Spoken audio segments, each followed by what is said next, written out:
Rabbi Avram Abrams was driving in upstate New York, and he got caught in a blizzard, a good upstate New York blizzard. Very few blizzards in the world quite like upstate New York, Buffalo, and that area. And he was driving along, and at a certain point he realized he's not going to be able to continue. He has to abandon his car, and he looked for a place to stay.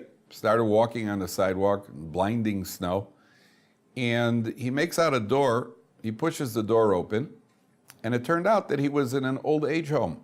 He walks over to the proprietor, to the manager, and he says, "Listen, I'm stuck here in upstate New York. I live in Brooklyn.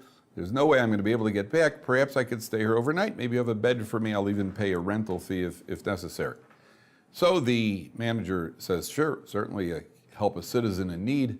And he gives him a bed for the night. The next morning, when Rabbi Abrams was getting ready to leave, the man said to him, "I just want to tell you something. You know, we had an elderly patient here, Mr. Ralph Pelkowitz, and he passed away in the course of the night. And he doesn't have any family. He doesn't have anybody to contact. He's all by himself. So, you know, we know that Jews have a certain burial, halachic requirements for burial. If you're interested in taking care of it, fine. Otherwise, we're going to turn him over to the city, and the city will give him a regular burial, secular burial." Well, Rabbi Abrams realized he has an opportunity here to fulfill a very big mitzvah called a mace mitzvah. A mace mitzvah means somebody who is deceased and has no one to attend to him, and the Torah says that one has an opportunity. When this comes up, one must do anything possible in order to attend to an unattended deceased person. So Rabbi Abrams said, "I'll take responsibility for the body." And he contacted, I'll take responsibility for the burial, and he contacted the Chevra Kadisha. The Chevra Kadisha is a Jewish burial society. So he called the Chevra Kadisha and he said, "Listen, there's a mitzvah over here. There's a man who needs burial, and Mr. Ralph Pelkowitz has no relatives. Can you do something about it?" Now, the Chevra Kadisha certainly would take responsibility, but they realize there's also very high costs involved. There's burial costs, and there are tax costs and grave plot costs. So the Chevra Kadisha said, "Look, we'll have to do it. We'll have to figure out where to come up with the money, because it costs about $14,000, the whole package."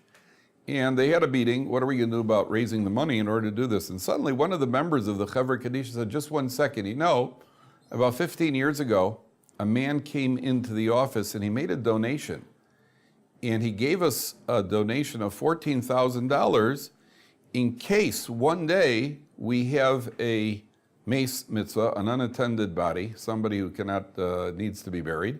And he gave us that money. He said we should set it aside in case one day we have that need. You know, and we have it. It's never been used. So we have the coverage. We have the $14,000. And he went to the back room and he opened up the file to find out who had donated the money. And sure enough, underneath the donation, it said, "Donated by Mr. Ralph Pelkowitz." Very important message in the story that there's an old saying, what goes around comes around.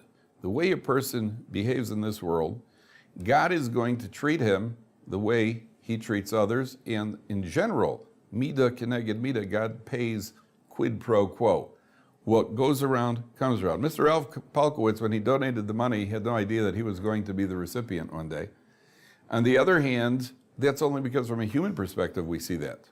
What we understand is that in all areas of life, even when we don't understand, we fully internalize and believe that God is running the world with a very precise measure of what's called hashgacha pratis, divine intervention, and a human being has to always remember that what goes around comes around.